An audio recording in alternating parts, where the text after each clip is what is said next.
Have you ever thought about the idea that a person's life could be so wrapped up in a message that their actual life becomes the message? That's what we're going to get into today. And it all starts with one of the most unbelievable commands you can imagine. Just imagine for a second being told this. You will not get married. You will not have kids. This was a real command given to the prophet Jeremiah way back around 600 BC. I mean, it's so stark, so personal, and it just makes you ask why. Why on earth would God ask this of anyone? All right, so to really feel the weight of that command, you got to understand the world Jeremiah was living in. The personal and social costs, it was huge. See, in ancient Jewish culture, getting married wasn't just a nice option. It was pretty much your duty. Kids, they were seen as a direct blessing from God, the best thing that could happen to you. And your family name, that was your legacy. But Jeremiah, he was commanded to say no to all of it, to literally turn his own life into a symbol of impending disaster. And, this wasn't some private, quiet vow he was taking. No way. His choice to stay single, to be childless, it was meant to be a huge public spectacle.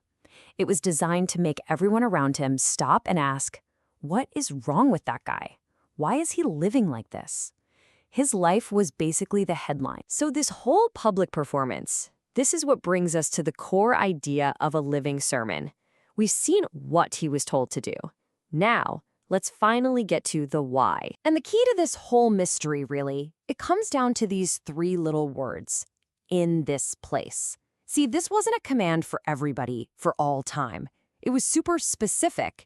It was for the land of Judah and Jerusalem, right at the moment they were about to be invaded and totally destroyed by Babylon. And this is where it all flips on its head.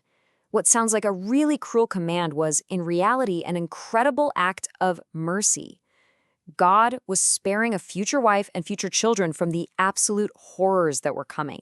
From starvation, from disease, from brutal violence, from being dragged into exile. It's like sometimes the kindest, most protective answer is simply no. But it didn't stop there. Just when you think the personal cost couldn't get any higher, well, it did.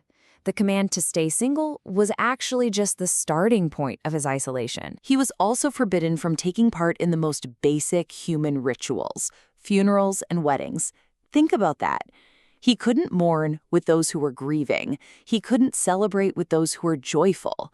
He was forced into this total social bubble, making his entire life this walking reminder of the community and the happiness that was about to be ripped away from everyone. Now, Jeremiah's story is it's dramatic. But he wasn't alone in this. This was actually part of a pattern of prophets whose entire lives had to become these costly, symbolic messages. I mean, just look at this. The prophet Hosea, told to marry an unfaithful woman to act out Israel's unfaithfulness to God. Ezekiel, his wife dies, and he's forbidden to mourn her to symbolize the shock and silence that would hit the nation. And then there's Isaiah, who walked around naked and barefoot for 3 years, 3 whole years, as a living warning of the shame that was coming for their allies. So their lives basically became a kind of public theater. They weren't just up there giving speeches. They were embodying the message. They were acting it out on the stage of their own lives. And the price of admission? Well, it was their own comfort, their dignity, and their happiness. Which all brings us to the final and maybe the most important question. What's the point of all this pain? Why would a message demand such an extreme personal cost from the messenger? Well, it turns out the cost is the point. First, it demonstrates conviction. I mean, if you're willing to suffer for a message, people are going to listen differently. Second, it forces you to embody that message. Your lifestyle becomes a sermon that you just can't ignore. Third, it fosters trust. It shows obedience even when you don't have the full picture. And finally, all of this personal cost serves a greater good. It turns one person's pain into a national warning, into a lesson that could save thousands. It really all boils down to this simple truth, doesn't it? How we live, the choices we make, the things we say no to, it all speaks.